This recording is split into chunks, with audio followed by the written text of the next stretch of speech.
क्या होगा अगर हमारी अर्थ जो इतनी भरोसेमंद तरीके से घूमती है बस रुक जाए? एक पल के लिए सोचो। आप एक खेत में खड़े हैं, शायद सूरज को धीरे धीरे क्षितिज की ओर ढलते हुए देख रहे हैं। फरवरी 23, 2026 के इस आम दिन में एक सेकंड के लिए हल्की हवा पेड़ों के पत्तों को हिला रही है और अगले ही पल आपको अविश्वसनीय गति से तेजी से पूरब की ओर फेंक दिया जाता है। आपके नीचे की जमीन रुक गई है, लेकिन आप और जो कुछ भी प्लैनेट के बेडरॉक से जुड़ा नहीं है वह नहीं रुका है। ये कोई धीरे से ब्रेक लगाना नहीं है, ये एक पल में प्लैनेटरी स्केल पर एक इमरजेंसी स्टॉप है। दुनिया एक अदृश्य दीवार से टकरा गई है और हम सब बिना सीट बेल्ट के क्रैश टेस्ट डमीज की तरह हैं, लॉन्च हो गए हैं। इस पूरे मेसी अफेयर को नियंत्रित करने वाला साइंटिफिक प्रिंसिपल इनर्शिया कहलाता है। यह एक ऐसा कंसेप्ट है जिससे आप पहले से फेमिलियर हैं, भले ही आप हर दिन इस शब्द का इस्तेमाल न करते हो। इनर्शिया किसी भी फिजिकल ऑब्जेक्ट का उसकी गति की स्थिति में बदलाव के प्रति प्रतिरोध है। जब आप एक कार में होते जो अचानक ब्रेक लगाती है तो आपका शरीर आगे की ओर झुक जाता है। आपके शरीर में इनर्शिया है, यह उस गति से आगे बढ़ना चाहता है और सीट बेल्ट ही आपको रोकता है। अब इसे स्केल अप करें। अर्थ कार है, कॉन्टिनेंट्स, ओशंस, लोगों के लिए कोई सीट बेल्ट नहीं है। सब कुछ में इनर्शिया है और वह घूमता रहना चाहता है। जब ठोस अर्थ रुकती है तो एटमॉस्फेयर नहीं रुकता। हवा जो पहले जमीन के साथ चल रही थी अचानक एक अनइमेजिनेबली फोर्सफुल विंड बन जाएगी। आइए उस हवा पर थोड़ा और ध्यान दें। आइए उस हवा पर थोड़ा और ध्यान दें। क्लोज एटमॉस्फेयर की यात्रा जारी रखने की शीयर फोर्स, यह डिस्ट्रक्टिव होगी। हवा हल्की लगती है, पर जब यह सुपरसोनिक हो यह एक सॉलिड की तरह बिहेव करती है। इससे बन रही प्रेशर वेव इतनी पावरफुल होगी कि कंक्रीट टूट जाएगा, स्टील भी टूट जाएगा। जो स्ट्रक्चर्स इनिशियल जोल्ट से बच गए वे फॉलो अप ब्लास्ट से पल्वराइज होंगे। आवाज इतनी तेज, एक लगातार ग्लोबल सोनिक बूम, ये किसी जीव के कान के पर्दे फाड़ देगा। यह हाइपर वाइंड एटमॉस्फेयर की कंपोजिशन बदल देगा। सतह से डस्ट उठेगा, डिब्री भी उठेगा। ये पार्टिकल्स स्ट्रेटोस्फीयर में बहुत ऊपर फेंके जाएंगे। धूल की मोटी इम्पेनेट्रेबल ब्लैंकेट पूरे ग्रह को ढक देगी। सूरज पूरी तरह ब्लॉक्ड, दुनिया गहरे ट्वाइलाइट में। ये उस एस्ट्रॉइड इंपैक्ट जैसा जिसने डायनासोर्स मिटा दिए थे। ग्लोबल टेम्परेचर्स तुरंत गिरेंगे, न्यूक्लियर विंटर जैसा इफेक्ट।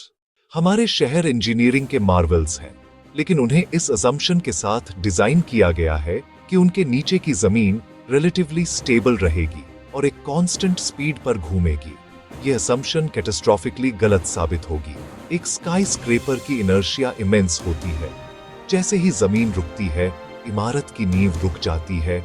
ऊपरी मंजिलें सैकड़ों फीट हवा में 1000 किलोमीटर प्रति घंटा से ज्यादा की गति से चलना चाहती है। स्ट्रक्चर को अनइमेजिनेबल शियर स्ट्रेस का अनुभव होगा। स्टील बीम्स मुड़ेंगे और टूटेंगे, कंक्रीट टूट जाएगा, पूरी इमारत गिर जाएगी और गिरते ही डिसइंटीग्रेट हो जाएगी। हर पुल, बांध, टॉवर ह्यूमन कॉस्ट तुरंत और लगभग कुल होगा। बहुत कम लोग इनिशियल जोल्ट से बच पाएंगे। आपको इतनी गति से लॉन्च किया जाएगा जो सर्वाइवेबल नहीं है।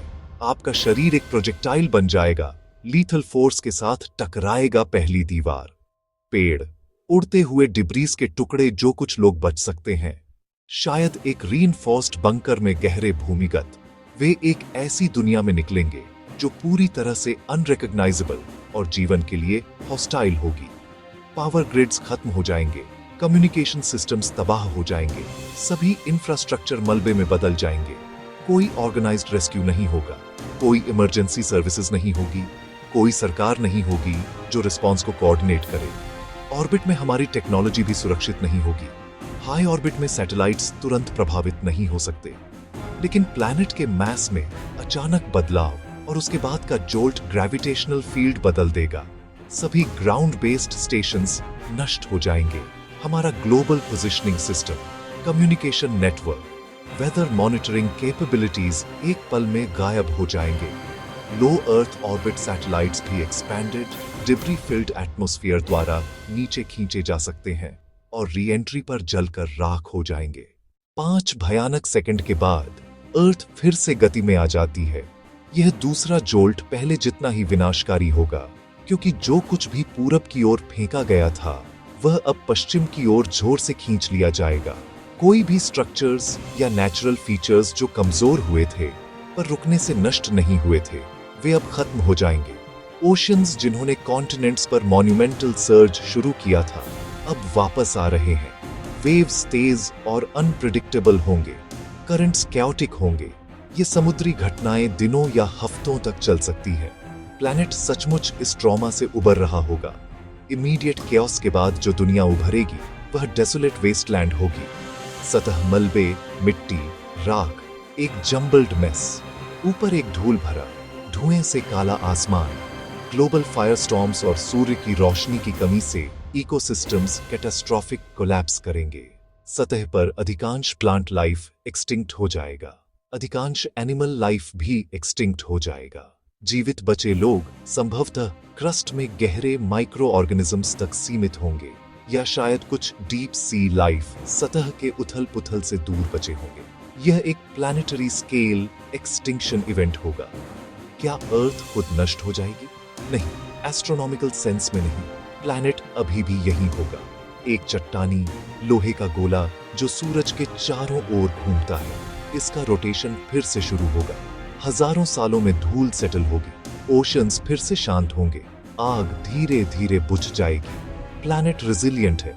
यह पहले भी एस्टेरॉयड इंपैक्ट्स और मैसिव वॉल्केनिक पीरियड से बच चुका है। जीवन किसी रूप में धीमी, कठिन चढ़ाई फिर से शुरू कर सकता है। लाखों सालों में नीचेस भरेंगे।